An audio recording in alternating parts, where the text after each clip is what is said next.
What's up, everybody? Long time no see. It's been a little while since we started back streaming. It's actually been about 2 weeks. Yep, we were streaming. The last thing we streamed about was for the Black Friday extravaganza. We were doing a little bit of a guide as to what websites to use to find those best deals on Black Friday, and then we kind of went in a little bit incognito for a while because we were doing some work revamping our formats and how we were going to approach streaming in the next couple of weeks.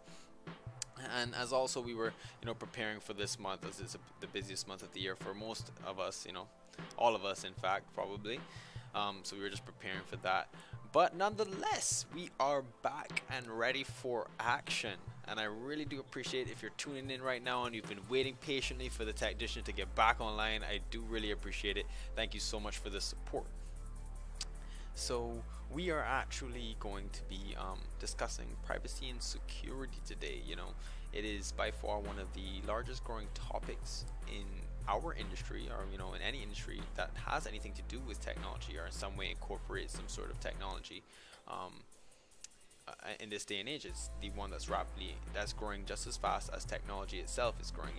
If you want to look at it like on a graph, and you would have technology going like this, guess what? Privacy and security risks are going at that same rate. In some cases, they're even going at a faster rate, due to people really looking for, with every new piece of technology, with every new website, with every new update, these, well, for lack of a better term, hackers or exploiters are looking to exploit whatever loopholes or flaws in that code that they can, especially for new updates, things that could have been missed, to get access to people's information, and then possibly sell that information to third parties, who then will pay them quite a bit of money for that info.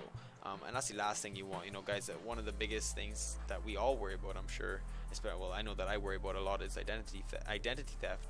And before, is to have a lot with how you disposed of your personal information. How you were throwing away your utility bills, your security, your utility bills, your banking information, bank receipts, all those kind of things. It really mattered how you were disposing of that stuff. But nowadays, your entire identity can be found online.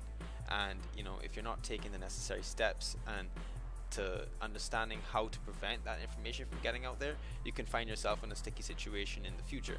Now, the reason that I kind of say you're not taking that we need to take the necessary steps, one of the primary steps to that is just really education about security risks and how you could be at risk. You can try and use the best antiviruses, the best security systems, or whatever you have in place, but at the end of the day, it all comes down to your education about what you're giving out there, what you're allowing for people to see.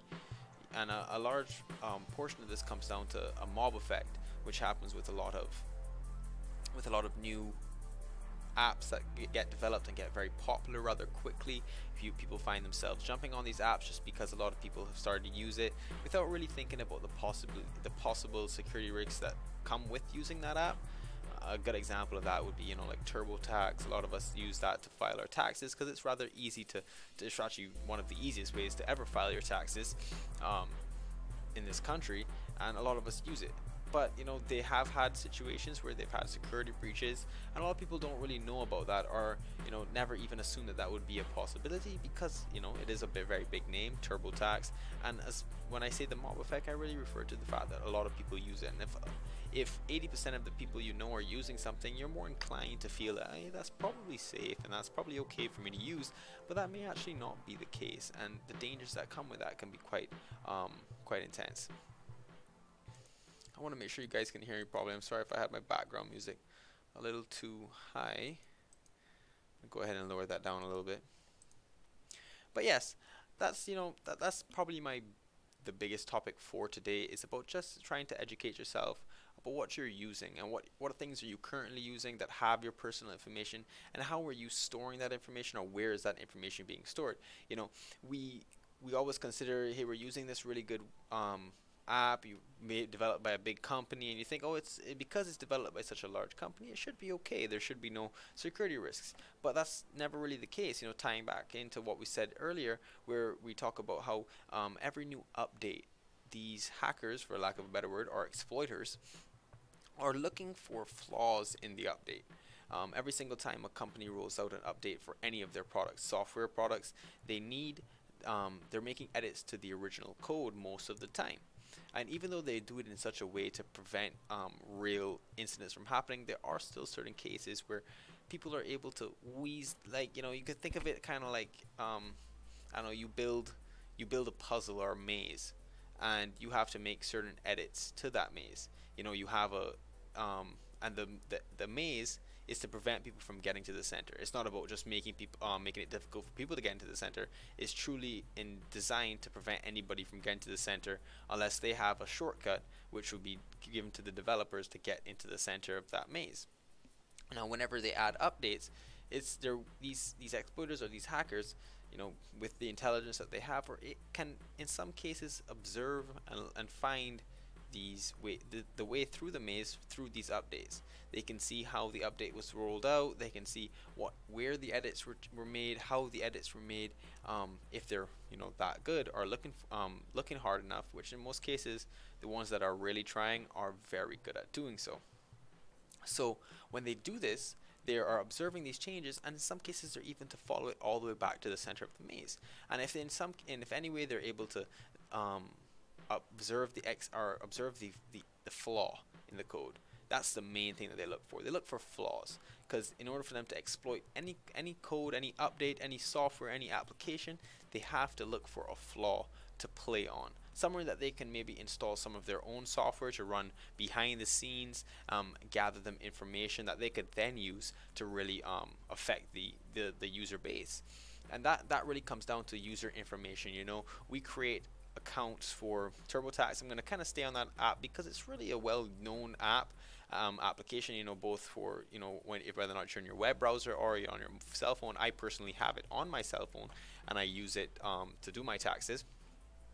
But, well, I used to use it to do my taxes until there was, up to last year, they had a big issue where a lot of social security social security numbers were given out or were, you know, leaked. And that's not the best kind of things, and that's not the best practice that you ever want to experience. You never want to be using something that you hear the next day or the next couple of weeks that, oh, they let go a bunch of people's social securities, especially in America, where social security is the number one way of identifying somebody. Even though it was not designed to do so, it still just so happened to end up being so. And for someone to get that information is very dangerous. But when you're using TurboTax, you have to input that information. It's one of the requirements. In order for them to be able to handle your taxes, you have to put those things in there. And the reason I'm talking and bringing this up is because we use a lot of things that we need and that ask us for information, and we give it out willy-nilly, you know. Sorry, I had no choice but to use that. So you may be asking, what do you mean by that? Well, I mean that, you know, if you are going to make an email, most of the time they're asking for your real name, your first name, and your last name. Of course, you can give out a fake name, but most of the time when you're in a business world and you're actually making a name for yourself, you're going to use your real information. Some cases it's even your birth date. Now, a lot of the time you would not really see this as being so important. What's the issue with someone knowing my real name and my birthday? Well, you know, hackers don't always need to have some sort of software on your system to keylog you, and by keylog I'm referring to logging all the keystrokes that you would put in. They don't need that software all the time to do some passwords. You know, the birthday comes in handy because a lot of us, unfortunately, use our birth dates or certain days and alterations of the birthday, of your birth date. You know, whether or not it be, you know, the 15th of April, you know, so that'll be 1504 or 0415.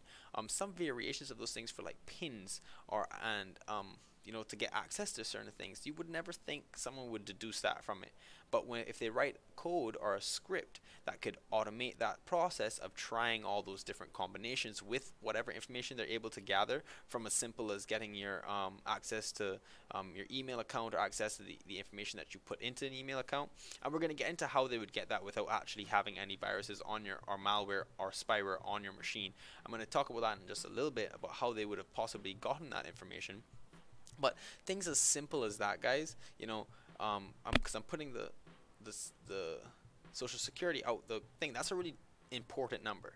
So anybody having access to that can really affect your life. So, but that's obviously a little bit harder. They're going to secure that in a way, they're going to try and secure that as best as possible, but it still leaks in some cases, such as, with TurboTax. But then you have something simple like your first, last name, your email address, your billing information, because we do it for Amazon, we do it for Best Buy, a lot of things that we add our billing information, and we even save our billing information to our computer. These kind of things can help people deduce a lot of stuff about you. In some cases, may even help them figure out your password, your PIN number, whatever they may need to then, or even to help fish you in some way. If you know someone's email address, someone's billing address, you have some sort of thing set in place to know when they have made a purchase from Amazon, you can send them an email with a proxy which would look like it's coming from Amazon, or something similar to Amazon. Like, instead of Amazon support at amazon.com, it could be support at Amazon with a U instead of a O, or something like that, something to trick you up. And then, so that you get that information, and then it asks you to sign in, and you go ahead and you sign in. Now you're going to say, okay, what's the real negatives of them having access to them gaining access for a short period of time on my Amazon account? Well, you say that until they get access to that Amazon account, and you realize that you have if not all of your debit card information, your credit card information, and in some cases even your PayPal's or bank account information. And if they're able to access that, even though they're able to block it off as much as possible within Amazon, they block off and only show you the last 4 digits. You can verify. They could even use that last 4 digits to maybe verify something else. You've probably been in that situation where you've made a purchase. They can call, I don't know if you made a really expensive purchase that you decided to spend $1,000 on a new computer from Amazon.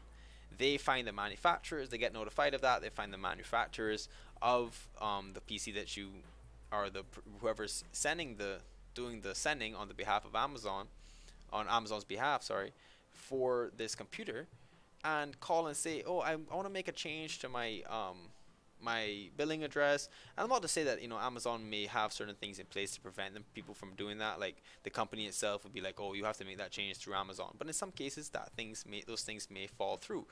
They're very vigilant. People that are watching these things and watching your information are very vigilant, and they may be looking at where the best types of exposure may be, where the best exploits would be. So they may wait for you to make an expensive purchase from a very shady website, something that doesn't have a lot of a lot of backing, a lot of experience, and make a call to them and use their last 4 digits, which are available if they have access to your Amazon account, and make that change and say, hey, this is the billing address that I had, because they'll also have access to that. I wrote it in incorrectly. I would prefer, this is actually a gift to be sent to my aunt or uncle. So then they have the last 4 digits of your credit card information that made the purchase. They confirm that, and then they go ahead and change the address, and they make the same cost, but they end up shipping it to somewhere else. Now, I'm not saying that that's something that Amazon will not reimburse you for, but that's if it is just Amazon. What if you were to buy that from that shady website directly? Their intentions are good. They're planning to send you that computer or whatever it is you've purchased. However, they don't have the stuff in place, the security levels in place, to prevent someone that has all that information, the things that they think you would only have, from making the necessary changes to have that computer mailed to them. So it's stuff like that. We really don't think about where we're saving a lot of this information. Google is a very reputable company, and we use their search engine more than most. It is probably the most used search engine in the world, and a lot of the time they give you options where you're able to save your credit card information. You're able to save your password to a password chain or password key or something like that, and you're saving that information there without really truly realizing that, what if someone was to get access to my computer, and I was to, and that way they were able to have, or my password, and they were able to get access to that keychain. They have that, they get your information, they get the password for your Google account, and then they're able to now see all your passwords for every other account or thing that you saved in there. So I'm a stickler for people for not saving that information to anything. If you really can, guys, I know it's hard to remember all your passwords. That's why I give people a good option. You can use random password generators, which are really good for that. Google has a random password generator. Even you can use theirs if you feel comfortable with using Google's. Those kind of things where they're keep randomly generating passwords, so it's very difficult for you. So it's easy for you to create, even though it's difficult for you to remember, but you're saving them somewhere that's off of your computer, maybe on a cell phone, which is still putting you at risk. Either way, you're putting yourself at risk saving them somewhere. Now, a good bet is to use a variation of a very difficult password, something that you're going to remember and that you've used for a while, and then keep varying that depending on the site. And it may be difficult, and it may be a little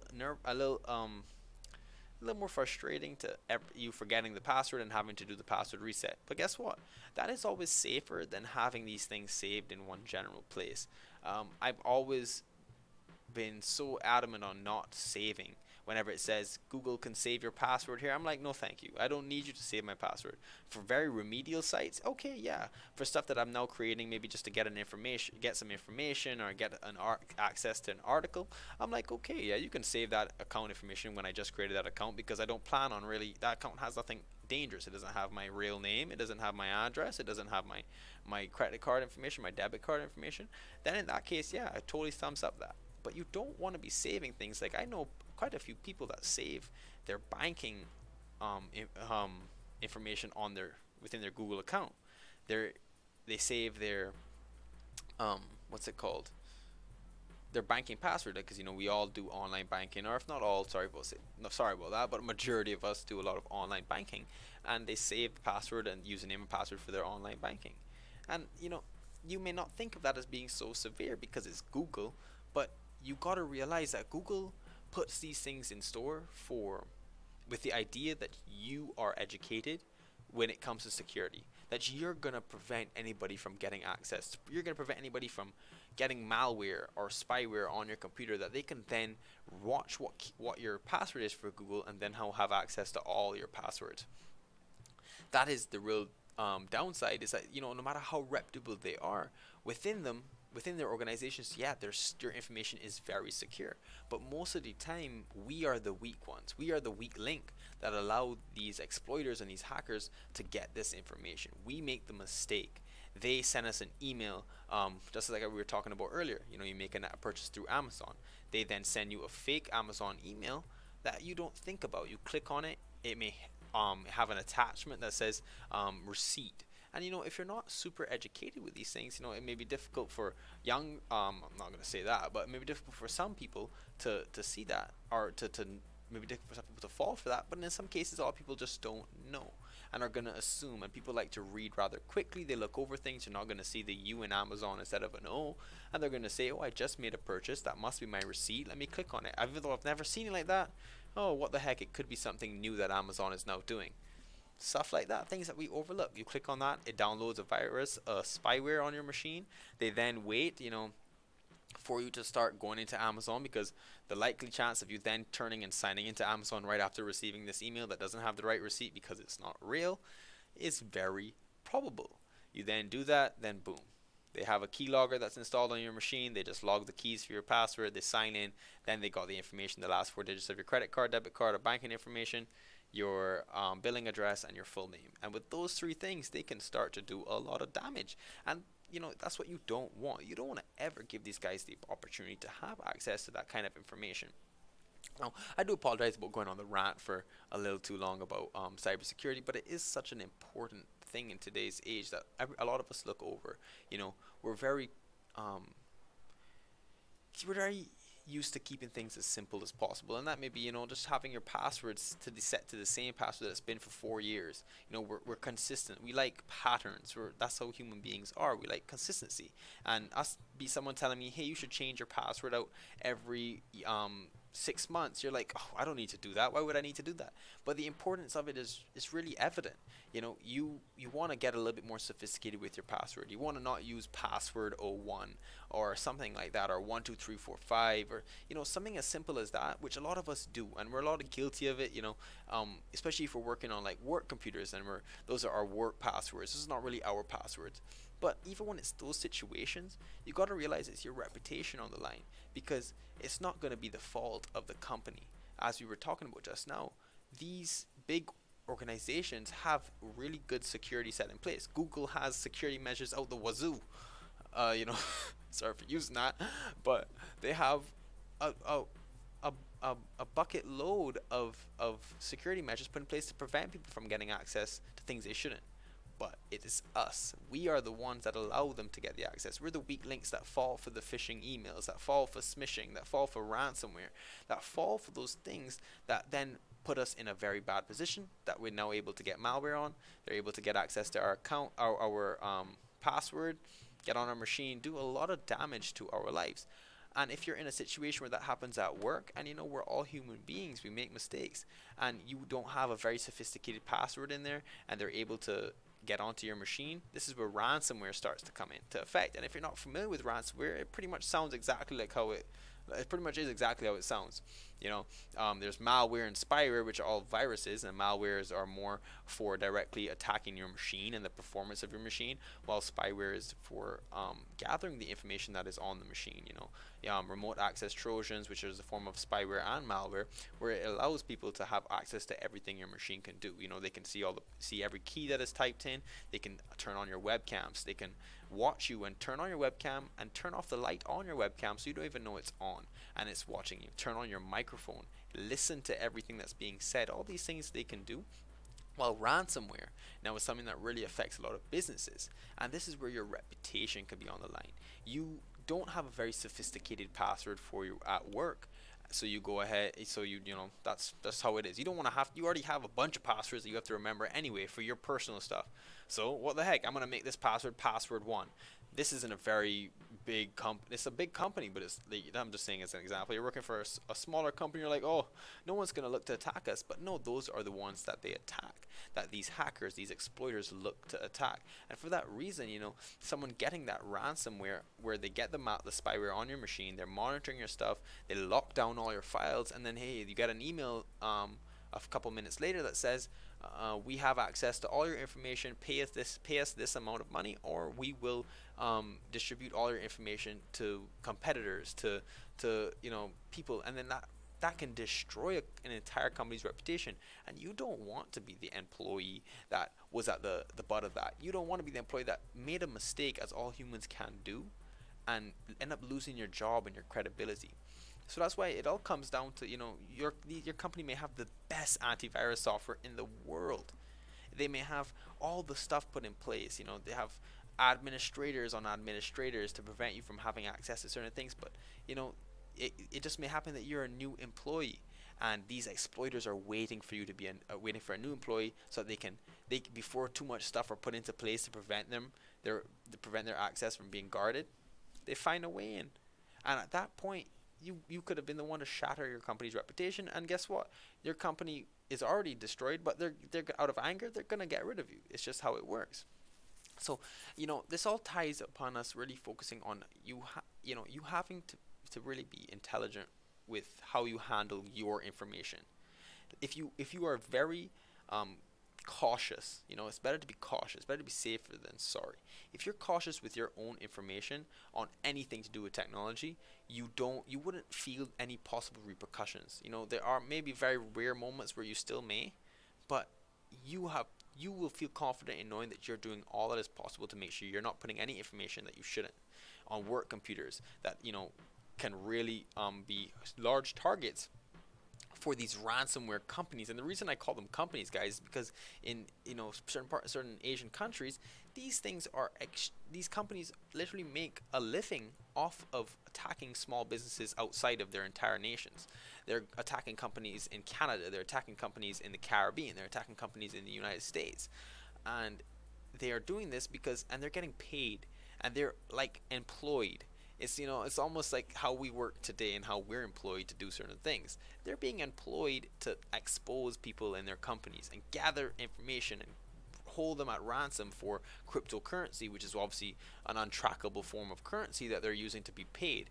And you know, most of the time these companies have no choice but to say, okay, I will pay that price, because if they didn't pay that price, then they're and this information was to get out, and all the information they could have had from you just by mistake getting fished, that these people have access to, would ruin their company, could ruin 15 years of hard work.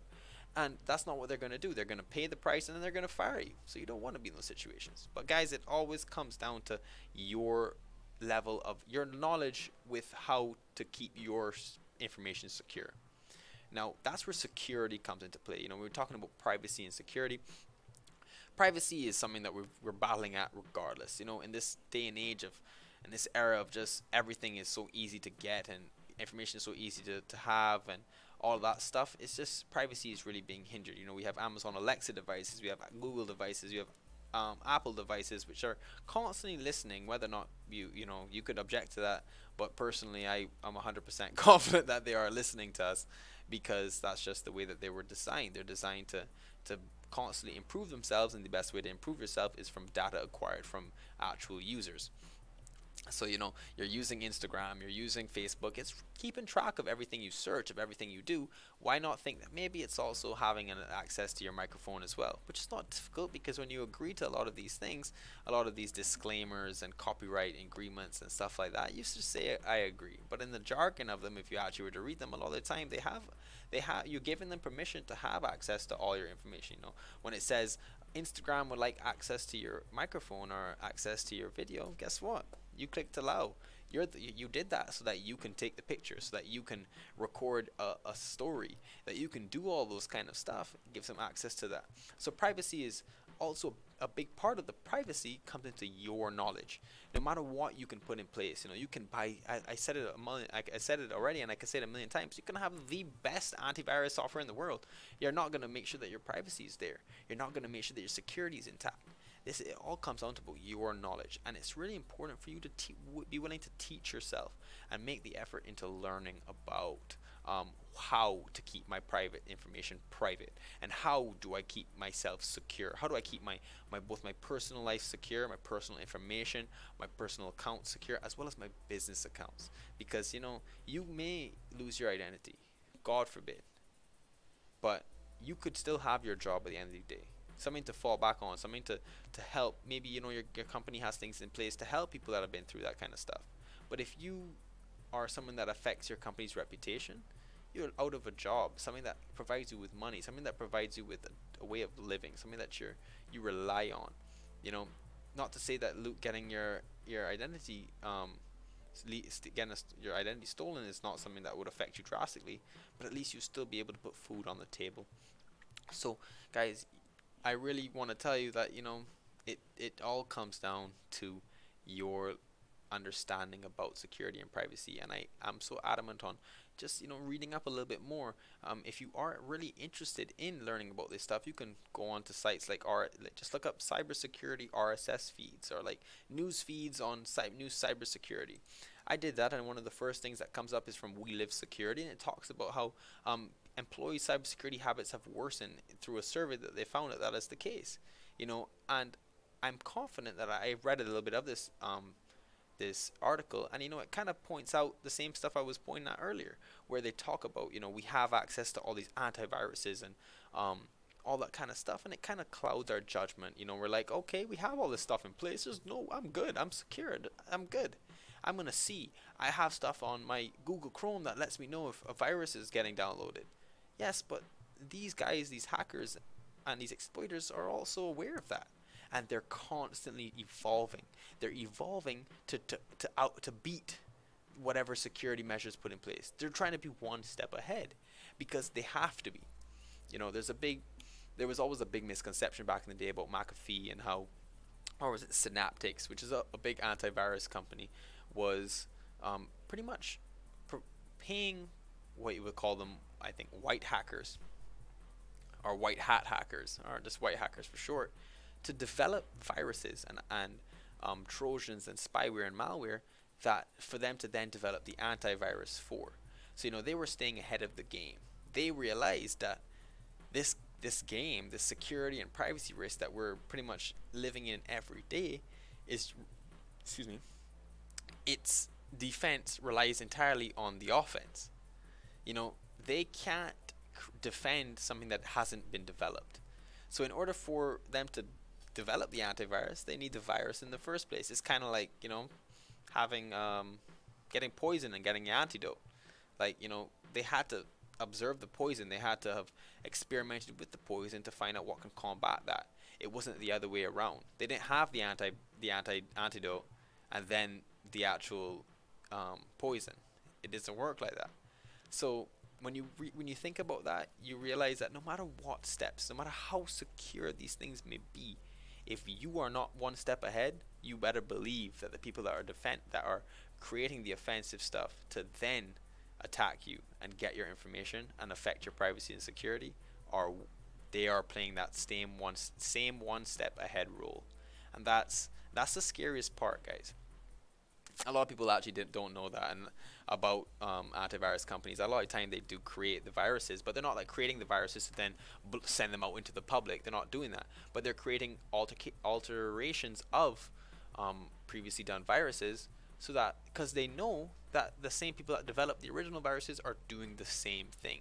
So if they have people that are thinking in the same mindset, that are gonna, these white hackers that are gonna improve on these viruses to then, so they have also the improvements on their antiviruses, then they're gonna feel confident doing so. But when you know that, and when that really sinks into your head, you're thinking, well, my God, there's really no way to be 100% secure unless you yourself are knowledgeable in these aspects. If you are not taking the steps and really slowing down and making sure that you're being safe, you're at work and you're getting emails and you're getting you handle hundreds and hundreds of emails every single day, and you're not, and I can't blame you for just skimming through some stuff occasionally. You see an email come from your boss and you're so used to seeing that email that you don't look at the sender. It says his name and that's sometimes all you need, but the truth was it didn't come from him. It came from someone else that you then replied with. You may be a CFO that's dealing with a lot of the finances. You send him a very, very important information regarding maybe an offshore account or something like that, or an account that holds a lot of your money, their money that they do for non-profits even, which are the primary subjects for these guys to attack, because non-profits they tend to have a lot of people on them that don't have experience with cybersecurity, because they're hiring people that are looking for jobs and are willing to work hard for lower prices, because they are non-profits, but they have a lot of money to put towards what they're doing. And you're working in that, someone sends you an email, you don't think twice about it, you get on it, and boom, they have access. They've now gotten access to that bank account information. You didn't think about it, and I don't 100% blame you, because you didn't know. But now you should know. Now you should be like, hey, I need to be really diligent with the information I'm sending. You don't even have to be so aware of the emails you're receiving. Just think about what you're sending. Whenever you're sending it to anybody, whenever you're like getting that information that you're then going to send to a reply to an email, think about what's in that information in that email. If it's just a reply and it contains nothing, like a hi, how are you, and it contains nothing severe, you can be a little bit more lackadaisical about it. But when you're sending like receipts and company information and people's personal information, especially if you're handling in human resources and you're doing stuff like that, you can pretty much get yourself in a bad situation. And in that case, you should be extremely cautious and pay attention to that. You can literally just put everything else on the sidelines, as long as you know that whenever you are typing something that could be potentially dangerous for someone else to have, you're checking where the email is coming from the who the email is going to, and not just their name. You're checking the email it came from exactly.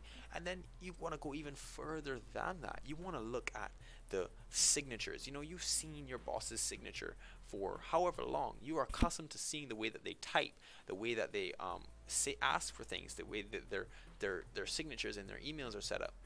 Look at those things and really pay attention to those. Whenever you're dealing with sensitive information, you could overlook it, and I'm not saying that it's the best practice, but if you really want to just not change up your style too much, at least focus on that whenever you're dealing with very sensitive information.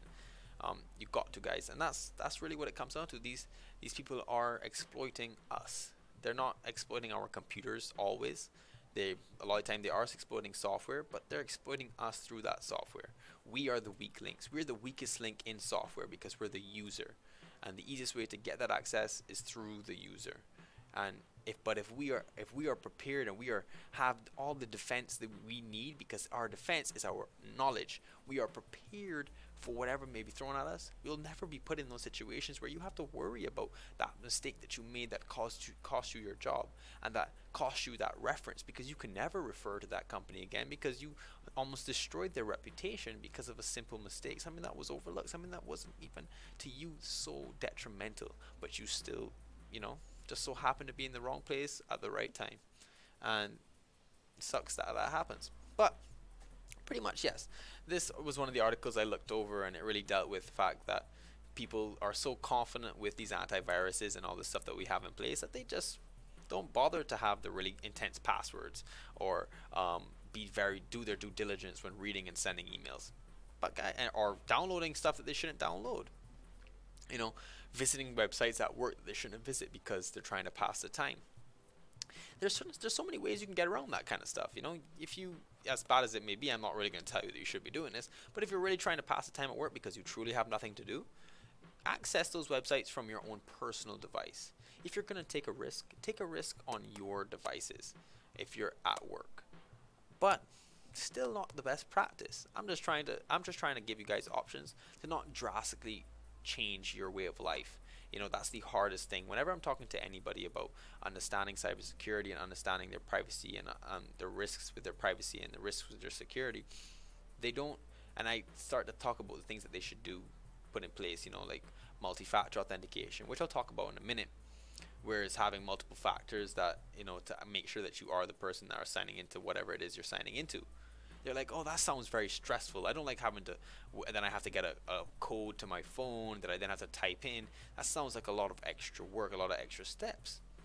But it also could be the extra step to save you if you're ever put in that position, But that is why, we're in this situation now. We're in this situation now where technology has gone so fast that a lot of people are just so comfortable with it.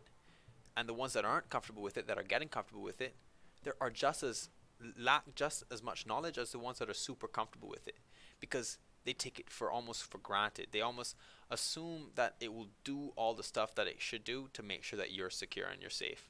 But that's never the case, guys. You are the biggest part to play, the biggest factor in keeping your stuff secure. And I just want to I'm going to point out another thing that you may never even think about. As an example, I had to recently talk to my mother and my aunt. They came to visit me for Thanksgiving, and I was noticing that everywhere they were going, they were hopping onto Wi-Fi's, and I had to say, like, guys, do you know how not secure that is to do? I was gonna for some reason say insecure, but I don't think that that works for that statement. But how not secure that could be. You're jumping on information that if the right person is sitting down connected to that same Wi-Fi and sniffing and watching the packets and doing things that you may not understand me saying, but that should only reassure you more that they can do it. I'm just letting you know that they can do it. They can see every packet of information that is passed along unsecured Wi-Fi connections with no passwords. Even if they have a simple password, a guest password, guys, it's still, they got access to that password, and they have the right software in place. They can sniff and see every single packet of information that goes through there if it's not encrypted. And then from that, they have access to anything you were doing. So I had to tell my aunt and my mother. I was like, why do y'all do that? You know, you're with me, I have my hotspot. And I made them stop doing that and use my personal hotspot from my phone. Because I know that this hotspot is secure. It has a password. No one else but the two of them. I can see how much connections are connected to my hotspot, and no one else is going to be able to get onto that. Now, the reason that that's so important is because of something such as a Wi-Fi pineapple.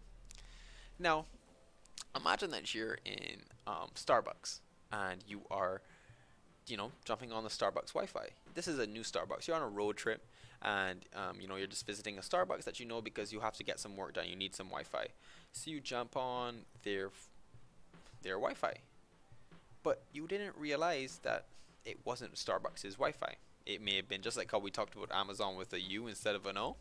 It may have been Starbucks with the C and the U backwards in different places, switched out.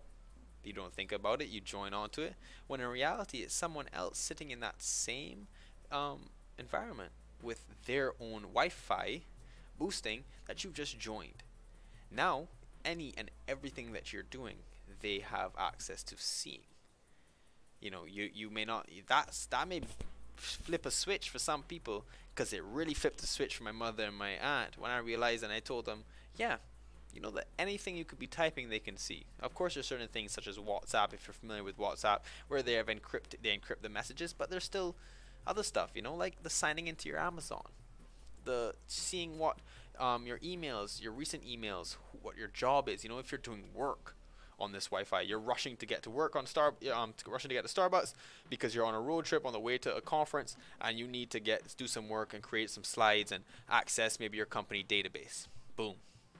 You just made access to your company database on Starbucks Wi-Fi. Even though you may have been told not to do such a thing, sometimes people just do it regardless. But guys, this is the issue with joining random Wi-Fi networks. I am such a stickler for telling people to not do it. If you absolutely cannot, if you have no choice but to do it, do it. But if you're gonna do it, make sure that you're not doing anything that you're not afraid for someone else to see. If you keep that in mind and that mentality, that whatever you're doing is okay if someone else sees, you'll never be in a situation that you should be worried about your privacy or your security risks, because that wouldn't be the case. You know, if they get access to that, okay, I don't care, because it's nothing detrimental. It's nothing that could affect you. And that's still, you know, a hit or miss, guys, because remember we did talk about how what we see as really important to them, serious as non-important, they see as potentially important. But yeah, it really all comes down to that, and being aware of that. Don't jump onto Wi-Fi connections, guys. Don't go into Starbucks and just jump onto their Starbucks because you need Wi-Fi. Be aware that anybody could sit on that Wi-Fi and watch what you're doing if they have the capabilities of doing so. And sometimes all it took was them to take 2 weeks out of their time to look into how to skim through Wi-Fi packets, how to see what's going over through a Wi-Fi connection. They don't have to be very skilled, but they just dedicated 2 weeks of their time to reading and understanding it. And then boom, you was their first victim. Not worth it, guys. Don't be in that position. These things are very cheap and are very portable. Look at that. Wi-Fi pineapple. And they're emitting it to appear as if it is the whatever Wi-Fi. They can change the name, guys, to say whatever they want it to say.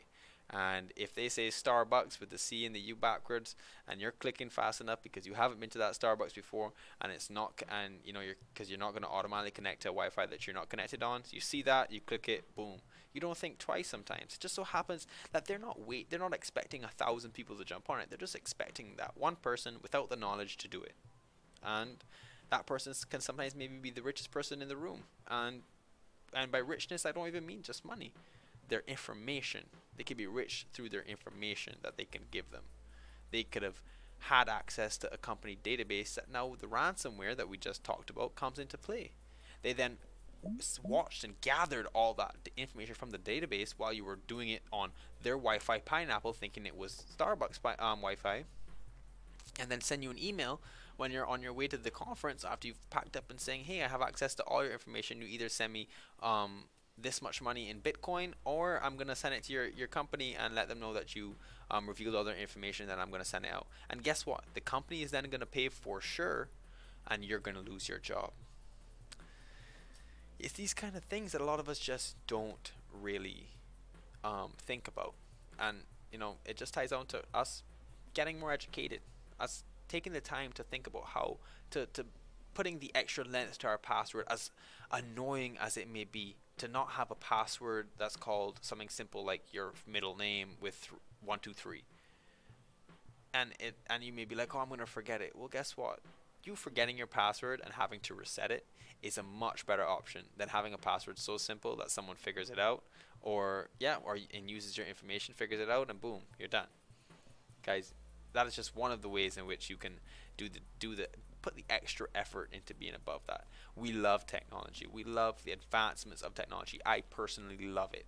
I love how fast technology has grown in the past 20 years. It is incredible. If you do a synopsis or a time lapse of it from 25 years ago to now, it is incredible how more sophisticated, how modernized, how beautiful technology has become. Small, simple, just very appealing, but there's the risks that come with that have grown at just as fast of a rate, even faster. But we're almost blown away by it. We're blown away by the quality of technology, and we don't think about the risks that can really come from it. And that is why it is super important to educate yourself and to inspire people around you to educate themselves. Think about ways, putting that extra effort in making a longer password, putting that extra effort in not saving your passwords to your Google Chrome account. Doing stuff like that, making sure that you're not accessing any websites that maybe it's a slad cautious about on your work computer. Do it on your personal device if you want to take that risk. Risk your information. Don't risk your job. You're putting that is your lifeline. That is how you make money. That's how you put food on the table for your family or for yourself. If you think of it like that, it becomes a whole lot easier into taking the extra steps. Now, I did kind of like rant for the past 45 minutes about that, but I think that's the most relatable way for me to kind of show that to you guys about the importance in understanding these security and privacy risks. The ignorance that ignorance is our greatest downfall with technology, because these people, these exploiters and these hackers, are not ignorant. They know how to exploit us. They know how to manipulate us. They know how to gather our information without us truly knowing. And that's the scariest part, is that they're way ahead of us. And it is our job, it is not the job of any company such as Google or Norton or Avast or any other company, McAfee, Synaptics, none of those guys. It is their requirements. Their requirement is to get paid and keep their reputation. Your job is to keep your reputation and get paid as well. But they are going to do it in their own interest. So don't rely on them covering your interest. They're covering their own interests at the end of the day. One person, they will always find a way to pin the user for the cause of the problem, never the fact that their virus, their antivirus didn't catch it. It would never be that. It would be that, hey, you didn't know that they did this. You went and caused this. You went and opened that email. You went and clicked that link and signed in thinking it was Amazon. It was Amazon when it was really Amazon. They will always have that to cover their own derriere. That is as simple as that. They are just as ahead of the game as the hackers, because they have to be. They have understood that, and it's our job as users to understand that. And I find a lot of people tell me that late adopters are the ones that really suffer from these issues when it comes to security and privacy risks. And by late adopters, I'm referring to people that may have never used technology before, people that may be in rural businesses or stuff like that never really had to experience using a smartphone or a cell phone in some cases even. That is not always the case. I find it is actually more the younger generations that are so trusting in technology. I didn't even talk about that, but that's mostly the time where it comes from. We are so trusting with technology that it's worked against us. We know all of these risks. Young generations know all the risks that they are out there. They know about phishing, they know about smishing, they know about ransomware, they know about viruses, antiviruses, they know all that stuff. But still, because of their comfort level has gone from when technology was first introduced, everybody's comfort is like way low. Their comfort level is just they're born into this comfort. They are indigo children. They know technology before they're even out the womb. Their parents are using it. They're getting accustomed to that. That when it comes out, they're just like, hey, I trust it. I trust it'll keep my information secure. No, that's not the case. It is people that are right in between, like around my generation, that I would say are much more cautious with it, because we grew up in a time where technology was rapidly increasing, and we were witnessing the defects of that increase. We were witnessing people getting hacked, large sums of people's information getting exposed, that kind of stuff. Ooh, guys, come and look at this. Yeah, on air. Look at this. Hallelujah, guys. I don't know, but I've been talking with this headset for quite some time. The boss just brought in the new blue, the standing microphone. YouTube. That's going to prevent me from screaming so they don't hear me from outside this office. Thank you so much, sir. Wow, I may do the unboxing now on cam. Well, I'm going to wrap up that now, since it is nearing 2 o'clock. Guys, if you have any questions, I did have a bunch of these articles, and I've read up on most of them, if not all of them. These things are super easy to get a hold of. All you have to type in is FeedSpot or just RSS feeds for cybersecurity, and you'll get all this information. And just search. Take the time out of your day to read. It's so important that we do this kind of stuff. This is the way of the new era. This is how businesses, everything is going to be evolving. It's evolving around around technology. It is evolving around computer. No, it is evolving around technology at that same rate, and you got to make the effort, guys. I am willing to answer any questions that you have about this. I want to do the research for you. I would like to point you in the direction of the articles to read. And I hope from me just bringing up these certain situations that you're easy to relate to, that you have been in a situation where you're jumping from Wi-Fi to Wi-Fi, from just guest Wi-Fi's are in the mall, you're jumping from this to that, and not really thinking of the negative consequences that come with it. And I'm glad that I'm able to maybe bring that to your attention, and now that you're going to be a little bit more safe and secure, and that in result you've learned something that you can then go and tell to your family and your friends and say, Mom, you need to stop jumping on different stop using the mall Wi-Fi. Get off your phone for that time if you don't have good data, because it isn't worth it. It isn't worth you being in a situation where you've lost your social security or your credit card or your debit card, and you're having to go through the nauseating effects of having to call your credit card company and say, hey, they stole my account, and then your credit card or your debit card has to wait 2 weeks to make sure that in fact it was someone that stole your card, and then they have to process it and give you the payment back. Guys, being out of that much money for that long amount of time can really affect us. So I'm grateful that you were in and took part in this discussion. I really do appreciate it. That's awesome if you're in here listening, and I hope you can spread the word about some of this stuff. I know that I didn't really have a whole lot of visuals on the screen while I was talking, because I really wanted to connect with you guys and explain to you about what my personal opinion on just privacy and security ignorance, and how it really has come to affect the day and age that we're in right now. But without further ado, we're going to end that topic of discussion. I will be jumping into doing some live tech support. Unfortunately, you guys won't be able to see too much, because I have to make sure that I'm not disclosing any of our clients' information. But I will be making calls. You will get to listen in when I am not on the phone with somebody, and I will jump in and let you know whatever it is that I'm trying to solve their issue, whatever their issue is, and what I'm going to solve. I'm not going to give you all the information about who it is or what company it is. But I will tell you what I'm doing to attempt to fix it, and let you know if it works or if it doesn't work. So that should be a lot of fun. This is our first time actually doing that, the live tech support. It's going to be awesome. I'm very excited to do that. It's something that we've wanted to do, and we're trying to eventually steer to, instead of it being Techgician, to maybe someday being our company's stream.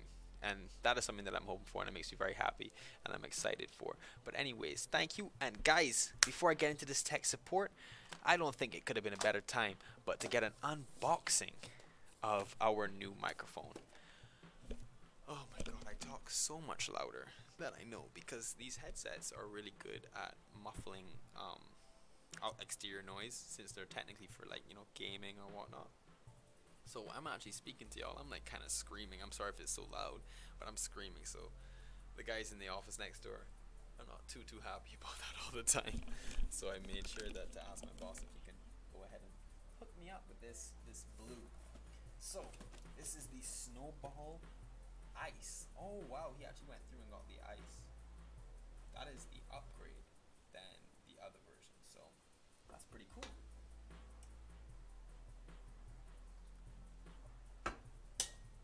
So let's take a look at it. Unboxing the snowball black ice. He got the black too. Awesome. Okay, so I'm actually gonna position this down a little bit so you guys can see the unboxing better. Put my keyboard inside my slot there. I hope you guys can hear me. It's gonna be a little bit harder to hear me since I'm still using this bad boy, unfortunately. So this was the first thing that was in the box. It came in the top of the box right here. I'm assuming the mic is inside of there, but we'll get to that in a bit. I want to make sure it came with all the peripherals and stuff like that, all the cords and stuff. So let's go ahead and do that. Manuals, always nice. Every single time I get anything, guys, I'm always going to look and see what comes in it to make sure that I am keeping track of what was supposed to come. This thing does not have that information, so I pretty much said nothing important. It should say plug and play USB. Doesn't say the contents. I guess it must not be that much stuff in it. After packing in the microphone, well, I guess all that much stuff in it. I'm guessing it's just 2 tripods and the cord. Awesome. Look at this, guys. This is the tripod for the actual microphone. This is the plug and play USB cord. So I want to make sure you guys are seeing this.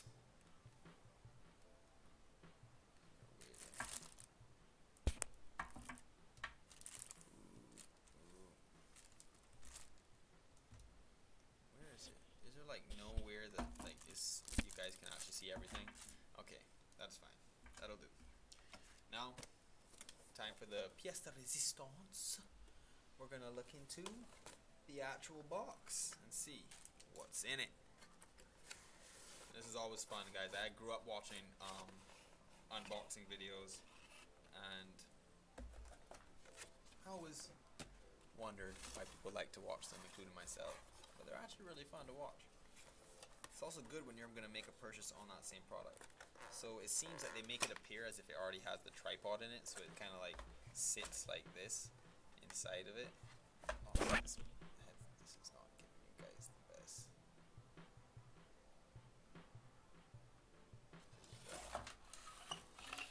Cool. Now we can see better. Alrighty, so there you go. Whoa. Boom. Look at that. That is awesome. When they say it's a snowball, it really is. It's the black snowball.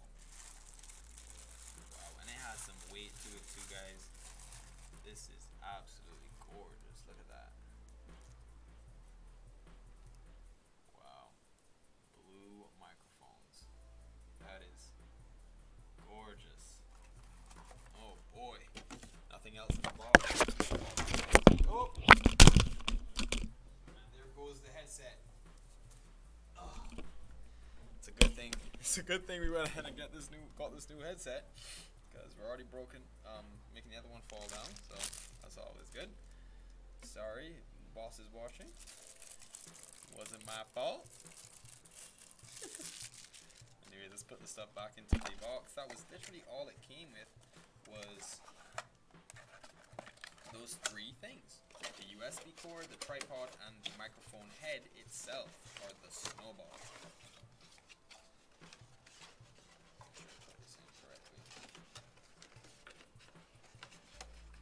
This is awesome. I'm gonna go ahead and I'm actually gonna set this up before I get started on tickets today. Because if you guys are now jumping into the stream, today is the first day that we are going to be doing a live tech support ticket stream. This across. Awesome. That's the tripod there. Alrighty. Let's screw this bad boy on. Lefty loosey and righty tighty. Am I doing this wrong? No, righty tighty. Quite a bit of screwing. Let's keep it secure. I don't want to keep it too taut. Wow, that is awesome. It's really small. Does it allow movement? Yep. So they have it's a ball mechanism inside of here that allows me to manipulate the movement of the actual thing. It's a little it's not loose right now. It's obviously it's first use. So it may need a little WD-40 in there. I'm not sure if you guys are familiar with that, but that is pretty awesome. So I'm going to kind of like just grease up that, lubricate that movement. So loosen that too much. Okay, so that's how I like it. Facing like this. Perfect. Look at that, guys. The blue. We're gonna talk right into that side. And it comes with a natural thing to muffle. So what's it called? Oh, not muffle. To prevent the muffling of sound, which is cool. Now, for the one thing they said, they literally gave the instructions. The software setup is whatever his favorite software is. Audacity, GarageBand, iMovie, Skype, GoToMeeting, you name it. Snowball Ice will produce amazing results. Simply plug the mic into your Mac or PC and start down the path of your next project. I find it funny that they put Mac before PC. Well, I guess M does become before P. I had to do the math I had to do my alphabet just now to make sure that M became before P. Please don't judge me. So, let's see. Connect your PC using the provided USB cable. From the start menu, select the control panel. From the control panel, select the sound icon. On the recording tab, right click the blue Snowball Ice and select properties. Select the level tab and select appropriate volume. Start at midway point from the slider and adjust from there. It really is that simple. Awesome. So, let's do it.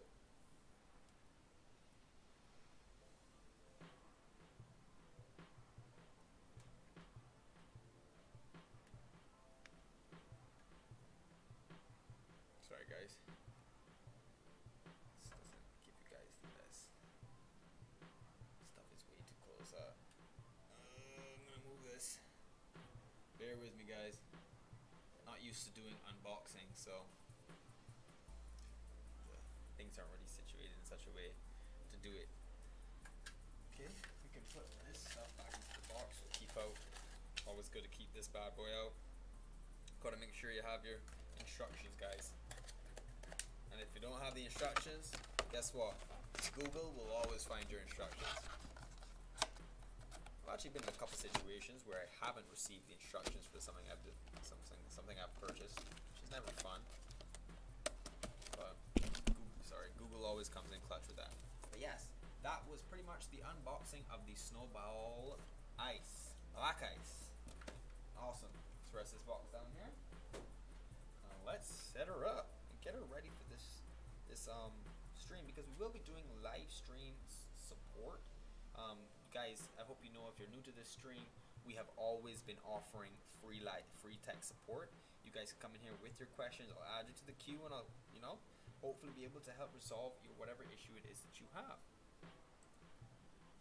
But today we're going to be doing the first kind of, I feel that a lot of people may have been kind of shy to ask questions or to say what their problems are. Trust me guys, I've been in that situation where I've assumed that maybe something is just too simple for me to ask, but trust me when I tell you that that is never the case.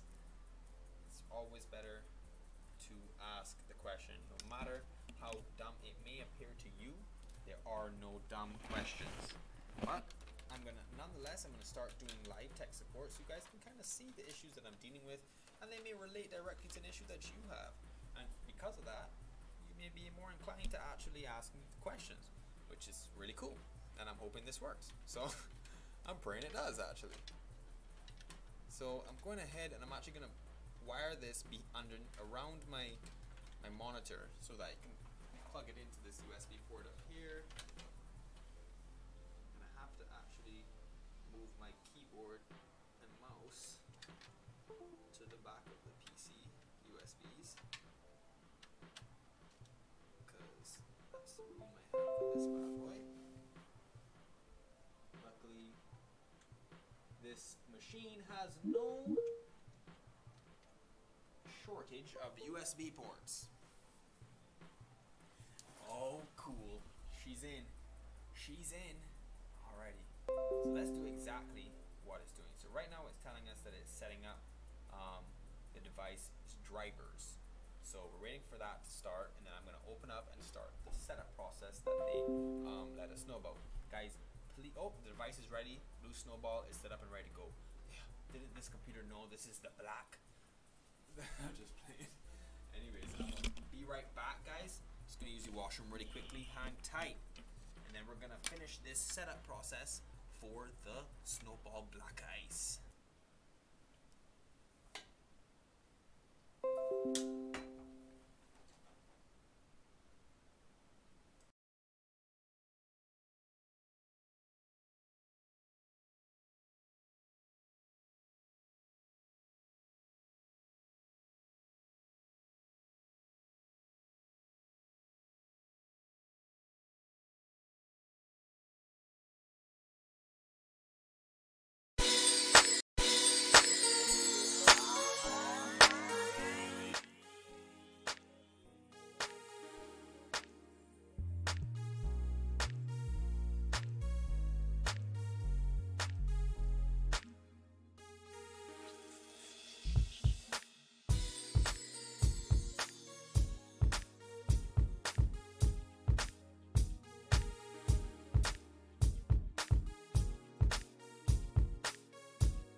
Hi guys, I'm back. I was just talking with my microphone muted, so yay me. But yes, we are pretty much now just setting up our blue microphone so that when I go and do the tech support, it'll be easier for me to jump to and from that headset to this, because I have to have a certain headset for making calls to the clients. But yes, so it said it's all ready to set up, so we're actually going to open up our control panel. Apparently it doesn't want to. Okay, let's open up our control panel. It said to go. We're following these instructions here, guys. Following these instructions. If you guys didn't see, excuse me. Hardware and sound. Okay, let's go to sound. Manage audio devices. Okay. Oh no. Headset. My thing is giving trouble. Okay, digital audio.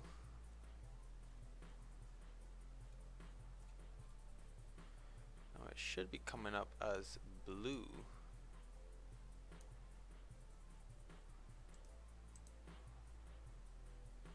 That's not gonna be able to record anything. Hello, hello. Okay, it's working already. If you guys can see right here, it's able to pick up audio, and I want to see how far I can talk and it still pick up.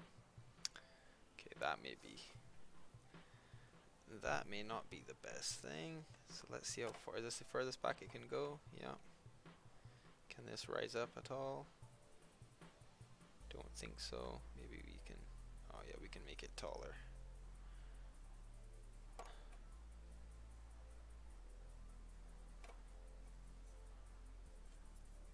Sure, putting the weight on it. Oh, I guess it has to have that weight on one of them. Oh well, don't think that's gonna work like how I wanted it to. Alright, so we're gonna see how the quality picks up. So let's go over and change over to this real quickly. Let's go ahead and change my microphone settings, properties, to the blue snowball. Okay guys, oh, it's picking up. Oh wow, it actually picks it up a lot better. I want to know, if you're in the chat right now, if you can let me know how that change was versus for the audio, how much of an improvement it was, if it was an improvement at all. I'm actually putting it right here and it's picking up sound very well. I'm looking at the editor and it's able to pick it up. That's awesome. That is truly awesome, guys. Let's let this thing get a little bit reacquainted with me now. Oof. Sorry for all the changing.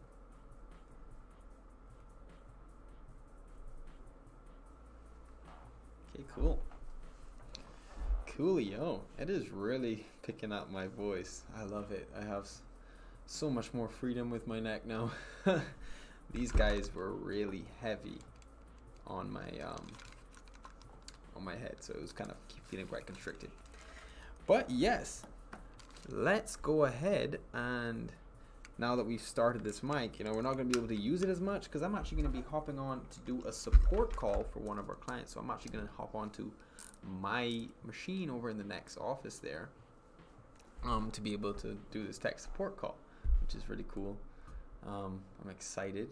So I'm going to leave a couple of things here open so you guys have at least something to look at. Next generation dark markets. Think Amazon or eBay for criminals. I like it. I like it. The scare tactic. If you don't do your security, if you don't know your security and privacy knowledge, guys, that we just talked about it for an hour, you're at risk. Trust me. That's no joke. I'm being serious though. All jokes aside. Okay, so let's give this a shot. I love this blue. Oh my gosh. My neck feels so light. It's amazing. Alright, so let's make this call because I'm actually a little bit late on it. I'll go ahead and connect into my computer here. Now you guys won't be able to actually see what I'm doing here, but you I'll make sure to, whenever I can, and I mute the mic here, I'll unmute so you guys can see what's going on here.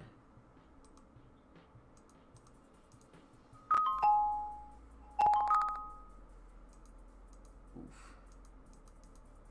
So it's actually not going to work as simple as that. This is why we do the testing. So I'm actually going to need to. Okay, so you're having trouble hearing? The snowball is on my left, and I have it. It says that it's picking up my sound much more than the headphones were. I'm not sure. Are you not getting the audio as well?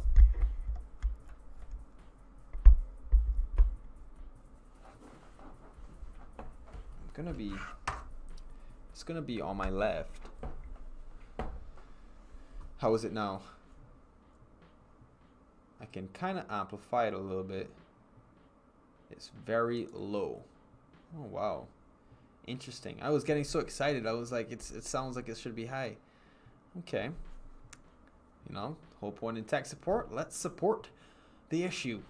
Let's look into the issue. All right. So sounds.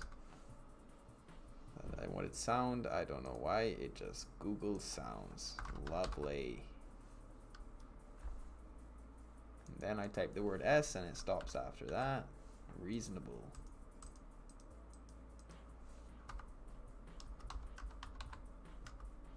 Why are you typing SD? Oh, jeez.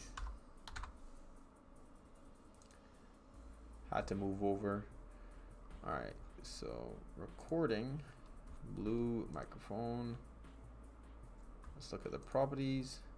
And let's adjust these levels.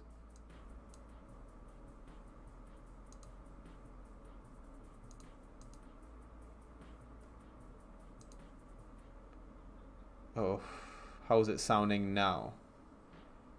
Any improvements?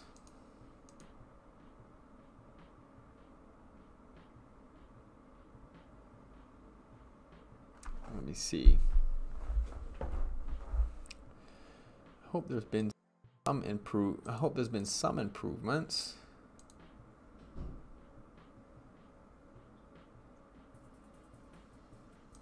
Let's try this.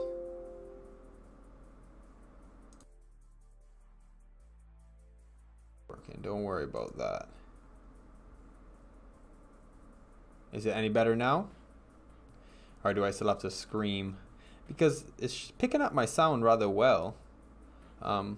Sorry guys, I'm gonna be right back. I'm actually gonna test this out. I'm gonna go onto another computer there just to see how the sound is working. May have someone jump in here actually and see how that is. Let me turn this off. Okay.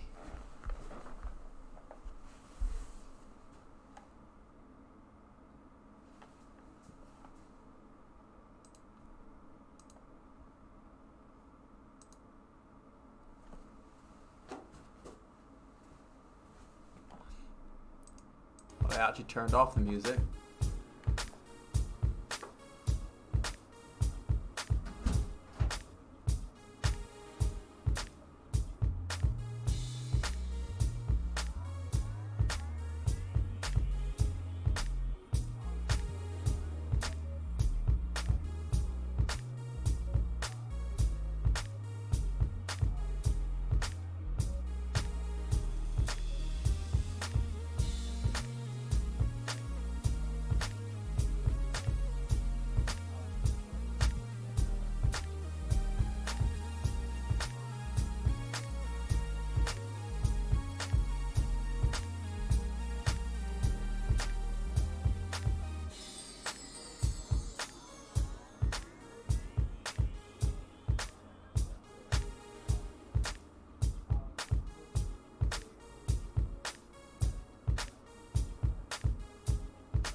Okay guys, sorry, I'm trying to figure this stuff out real quickly.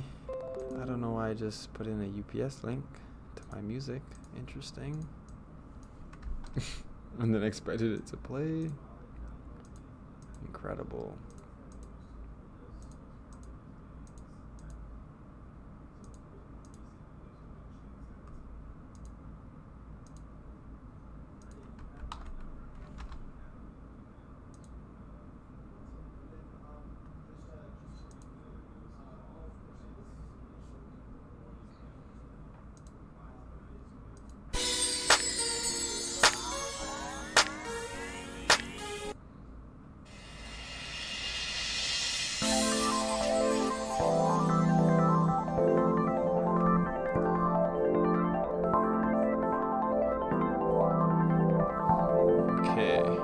Sorry guys, I'm just still here trying to figure out.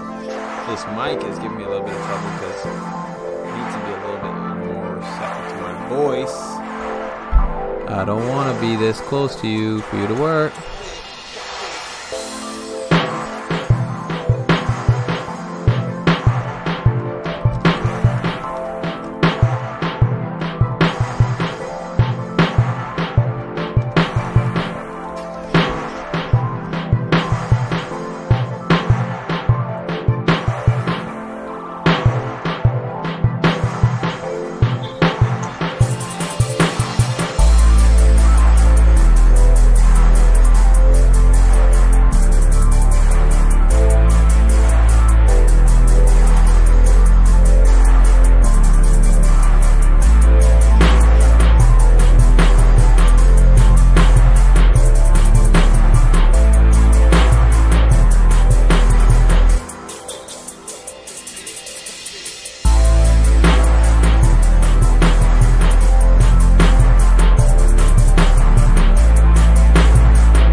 Alright, that'll just have to be the same for now.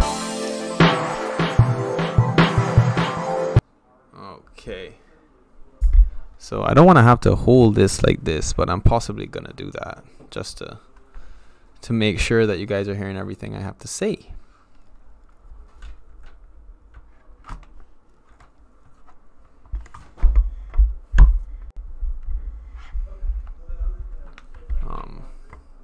But yeah, so hello.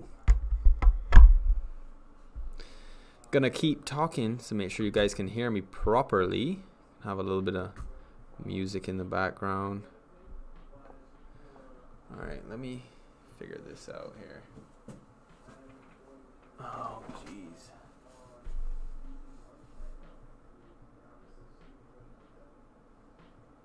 Put that in the back.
Okay. Wonder if you guys can hear me. Good now, or still just as good. Hope so. Need to try and bring it a little bit closer, but this is as close as I can get it right now. So that'll have to do. Alrighty.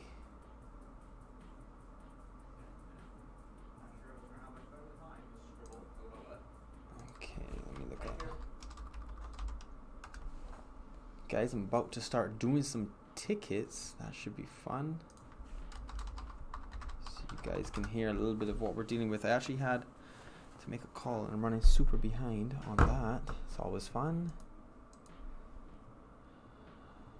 329. Okay.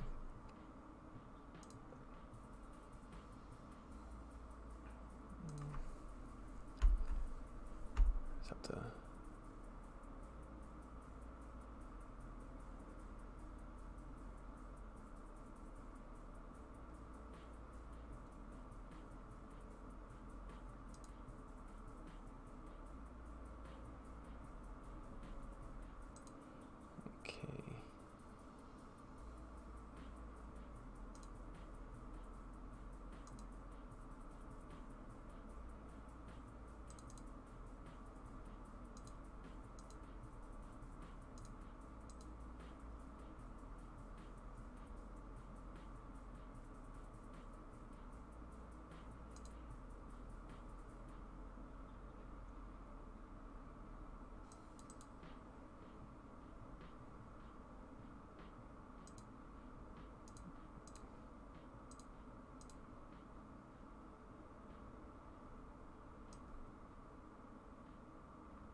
Okay, just installing my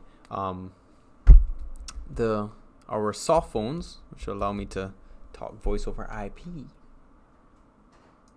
Okay, I'll launch this. Okay.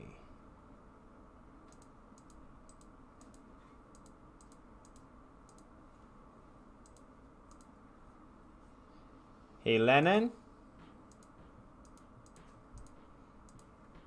Call my VoIP expert in here. Can you call Lennon for me? It's a small office. I don't think he's here. No, Lennon?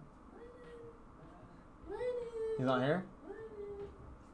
Not answering. He's here.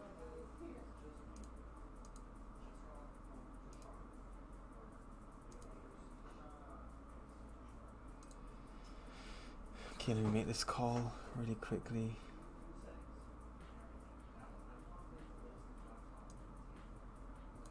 See if I can make this call.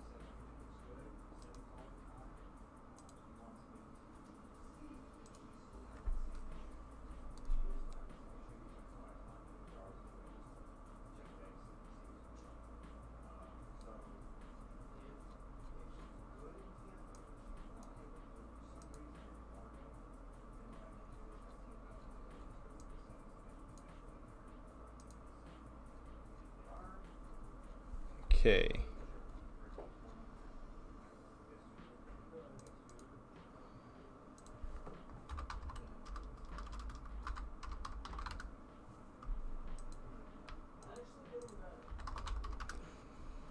Okay, let's add a device here.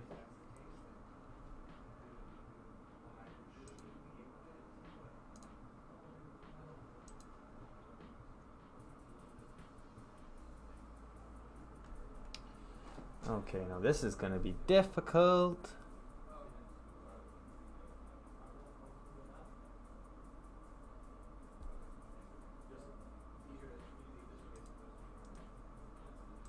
Let me see.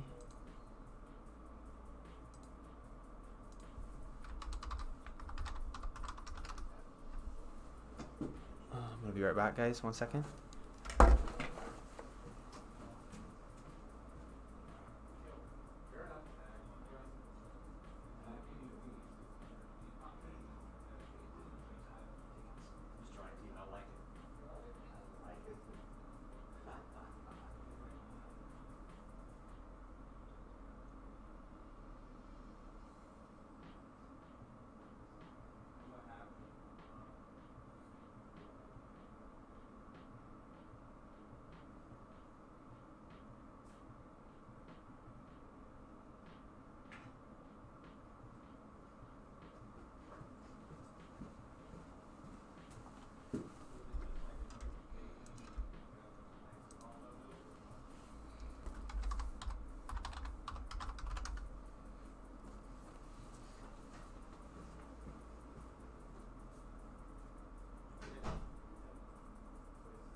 Please stay connected. Okay.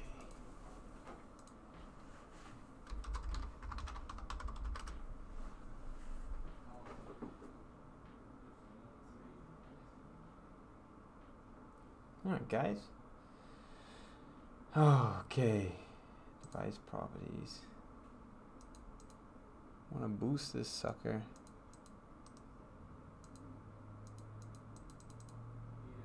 Can't boost it anymore. That's upsetting.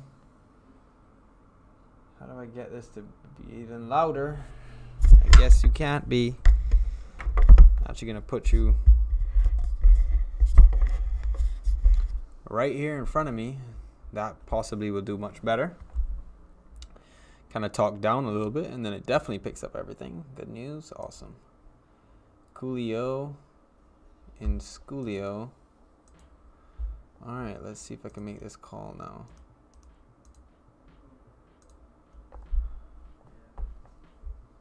Make sure to mute this.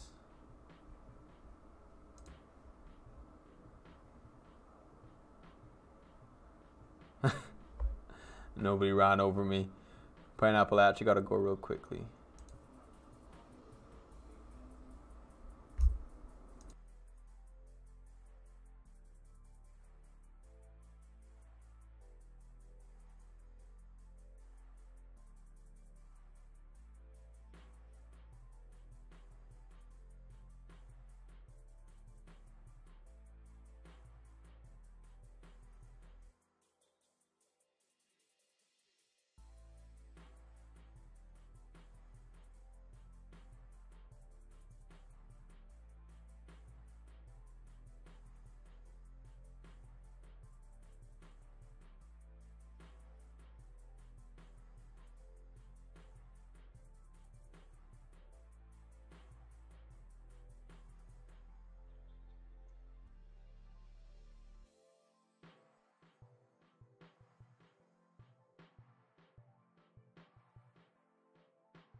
All right, man. Sorry I can't talk.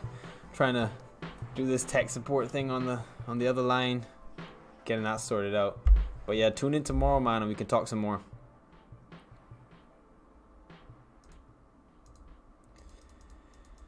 Got a new mic, man.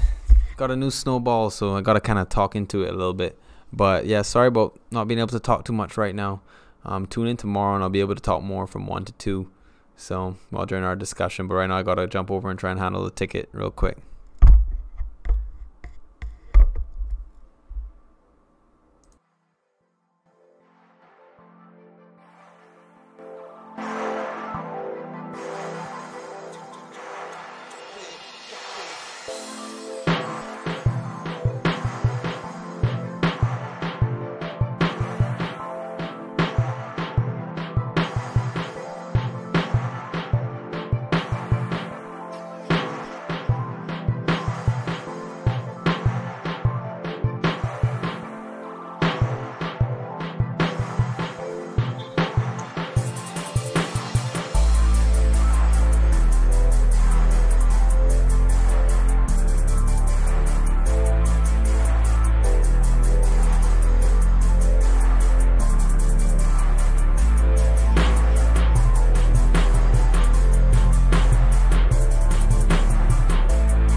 Okay, so that was, we had a user who had forgotten her password for her Office 365 account.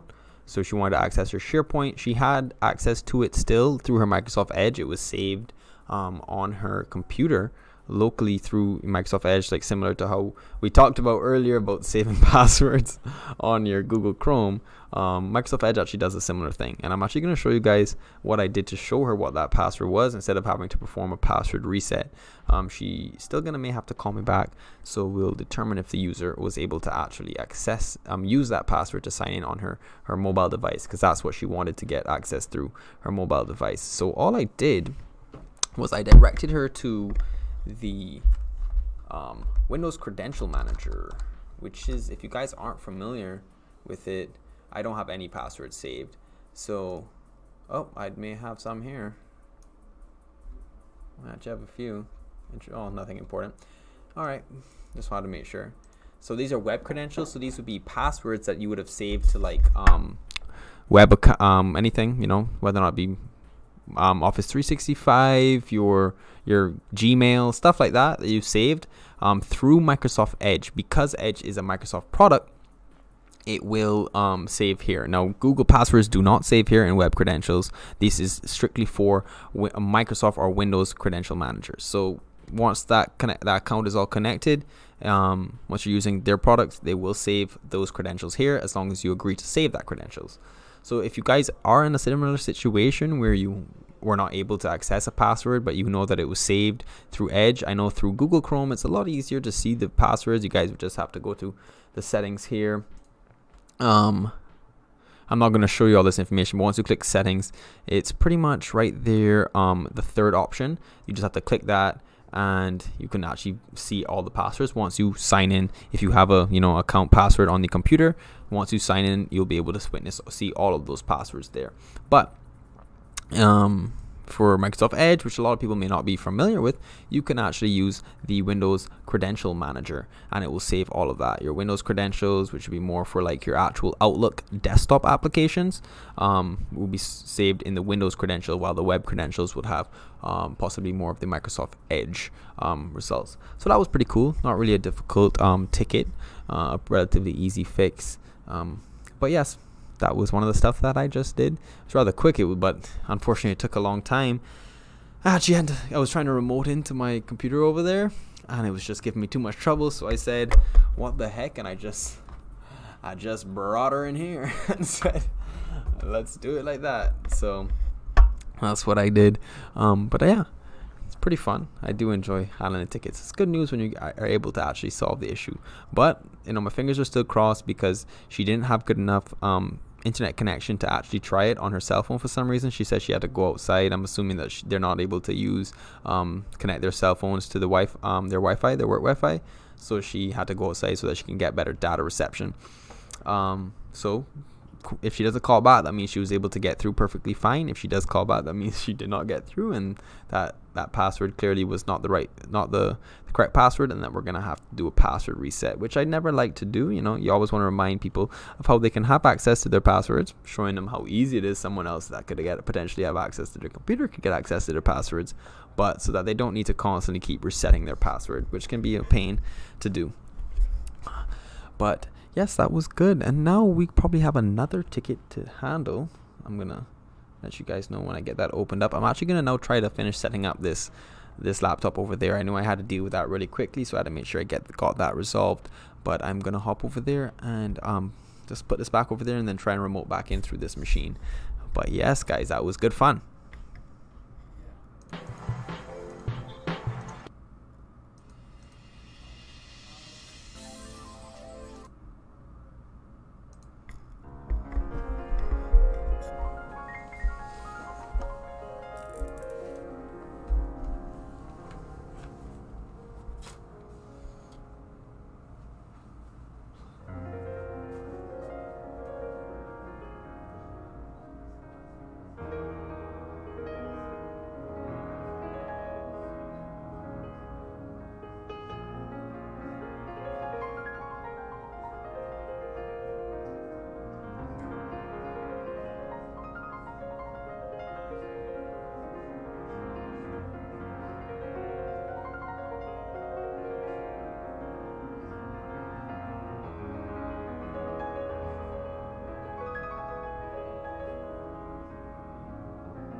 so I don't have to use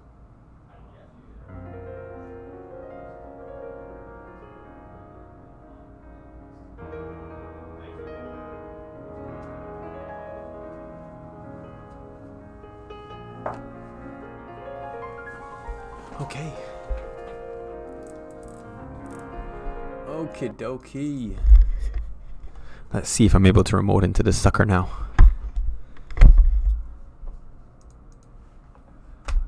Alrighty.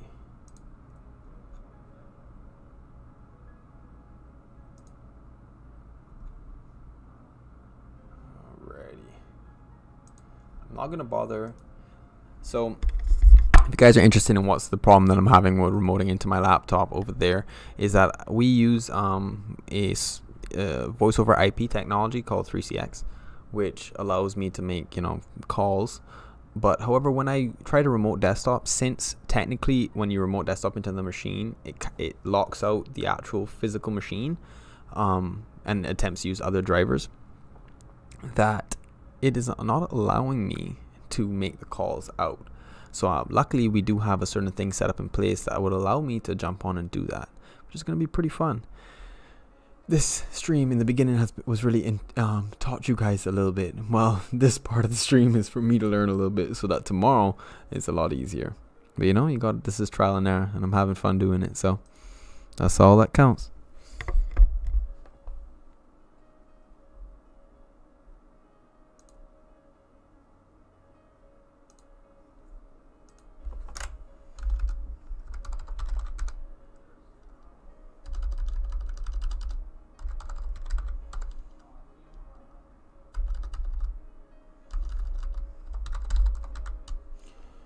I'm actually gonna have to remote in real quick.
Have to reply. So guys, if you were listening in before, we helped the user able to access her passwords through the Windows credential manager, and she just sent me an email to let me know that it did work and everything is a-okay. So that's good news. So we were able to, and plus, you know, she learned something new that she could possibly spread to her other co-workers if they're in similar situations, which would, you know, overall is our goal, to help them reduce. We could say that, hey, we know we want them to keep sending us tickets because, you know, that's always good.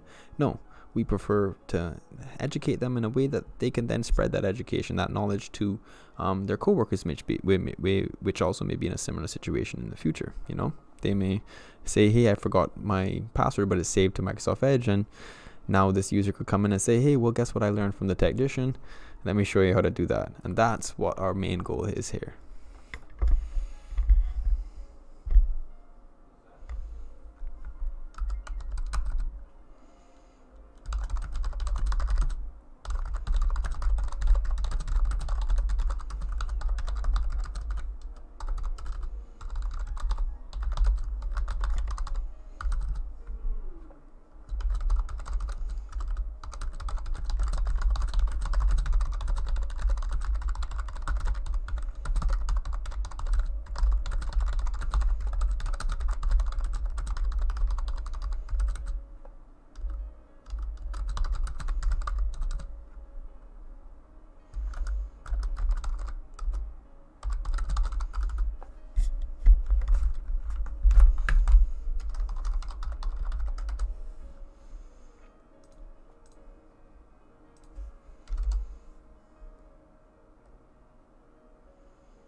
awesome.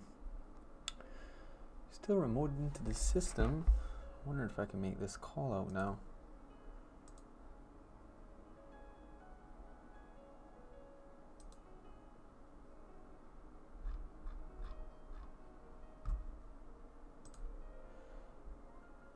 Okay.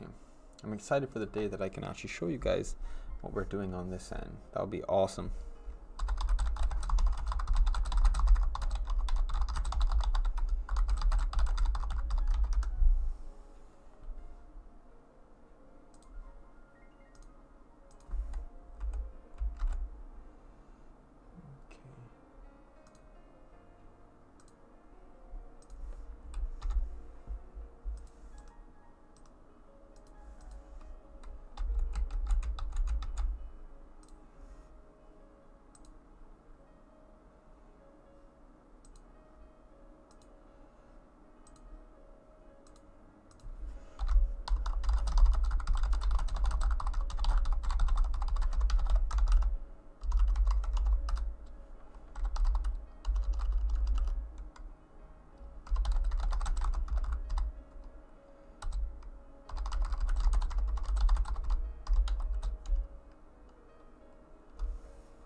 Shake my head.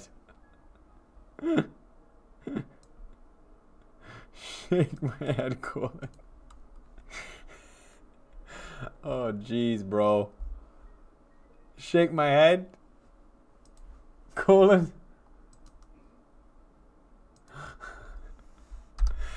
He was listing the attributes as to why he was shaking his head. I just asked my coworker to send me a link to something.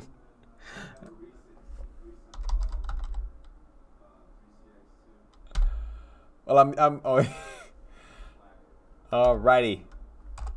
Enough of that. No, it would be even better if I could remember my password. Oh, jeez, guess what, guys? I am actually just now going to use the same thing I told you about with Windows Credential Manager. Isn't it cool when you apply the same fix that you use for another user on yourself? It's always fun. I should put on something here, but last time I put on a video on this site. I'm just going to keep giving you guys some new things to read. Threat predictions. This would be cool. You guys want to read something while I'm here doing all this other jazz? But yeah, doing some ticket stuff. It's always fun. And this could be you guys, you know, if you have an issue, let me know. I can jump in and help you. You know, that's what this free tech support is all about.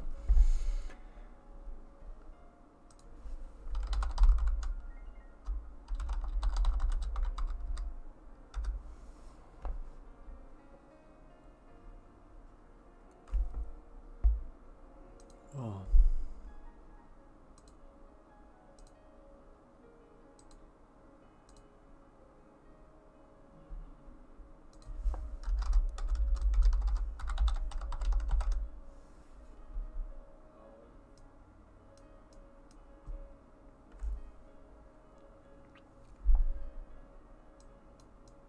Let me copy this bad boy.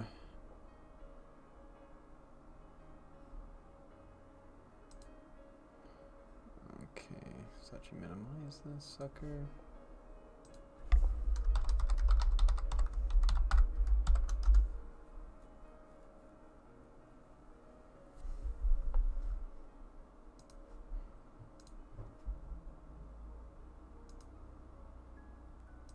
Okay.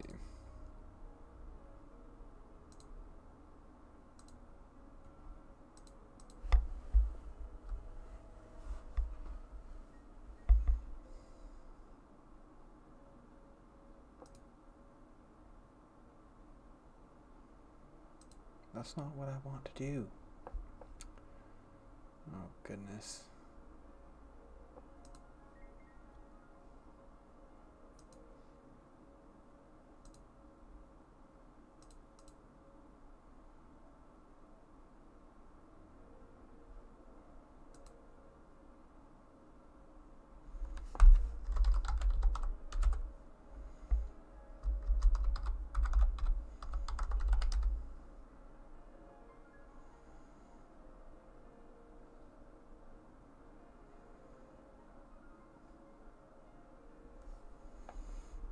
Okay, we're lit.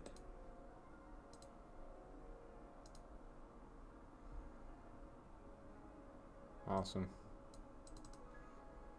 Alright, I'm in the sucker.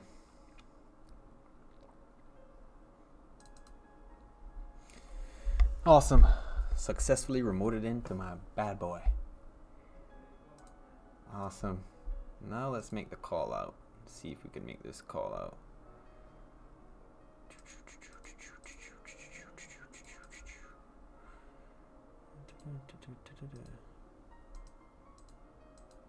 What the heck?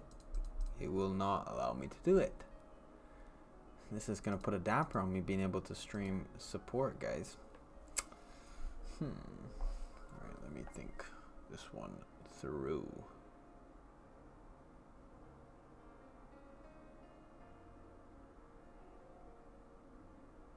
Okay. Guess I'm just gonna have to use 3CX on my own client. No. Let me show my guy. Be right back, guys.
It doesn't ring out, so I'm gonna try.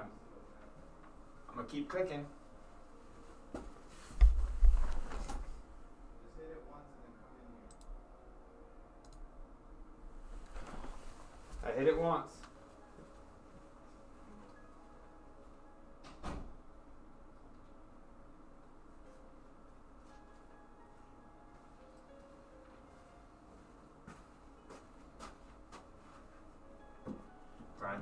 That's a big microphone, huh?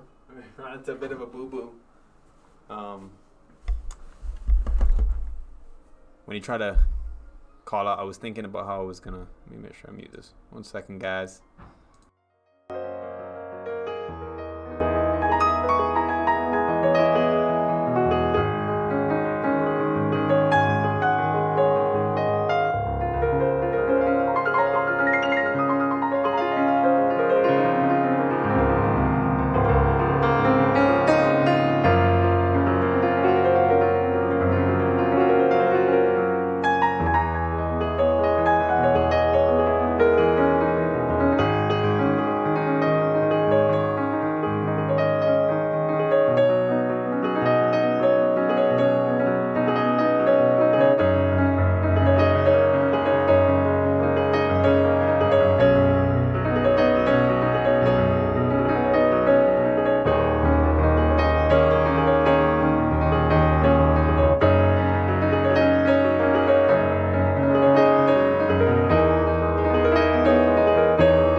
this music.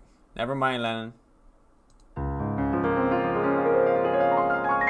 said that out loud.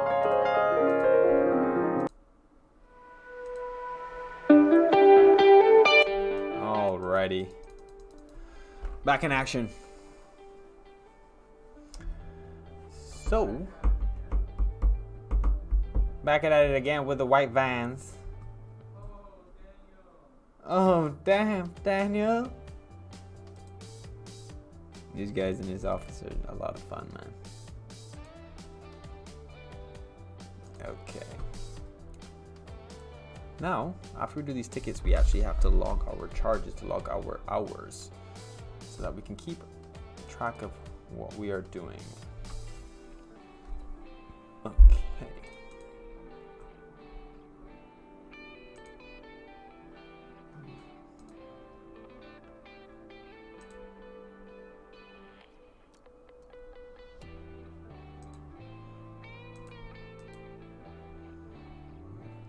So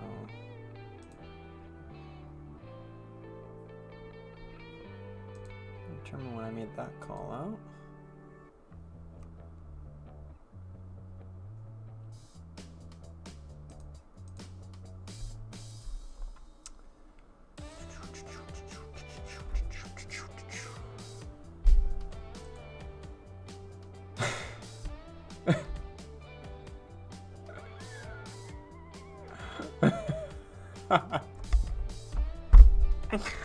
Oh jeez. Oh, these gifts that these guys at work send are actually too hilarious.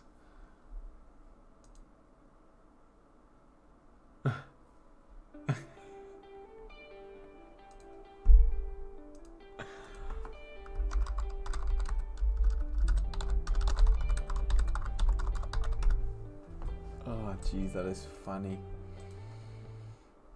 Okay.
Okay.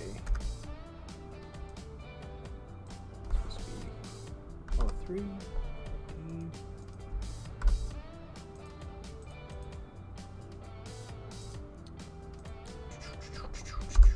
That is not what I meant to put. Yep, guys, just logging my charges for that ticket that I did. I had to find the ticket first.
Okay, okay.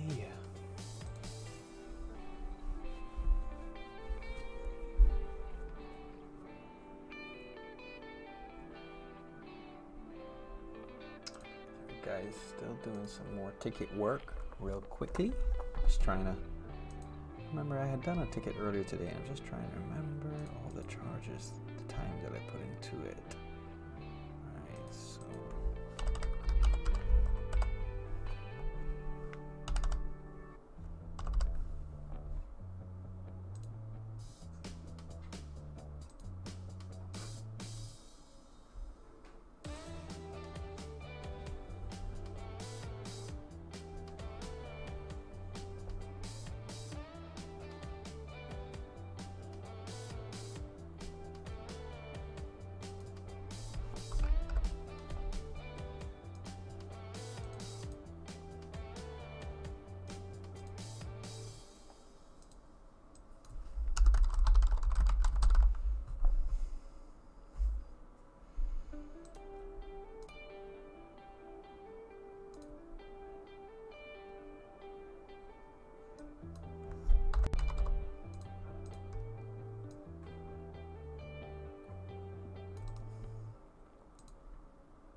Oh goodness, guys. Sorry. Alrighty, I'm about to hop on another ticket real quick. Gonna have to make a call, so I have to mute the mic in a second.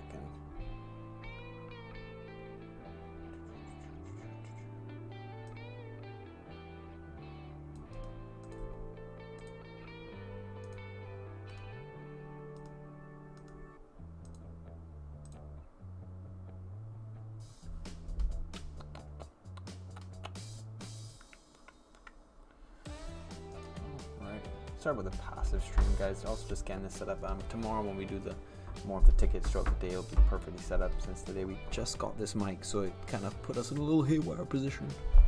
But by tomorrow we'll have that all smoothed out, so don't worry. I don't know what word I was going to use besides smooth, but we'll cross that bridge another time.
Okay guys, it's actually been really passive for the past couple of hours, or past hour actually, for the stream.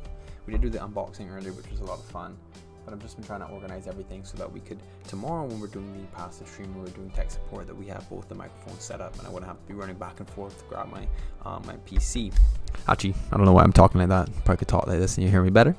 But yes, we're actually going to terminate the stream in a couple of minutes. Hope you guys enjoyed the discussion earlier from 1 to 2 o'clock. I thought it was really engaging.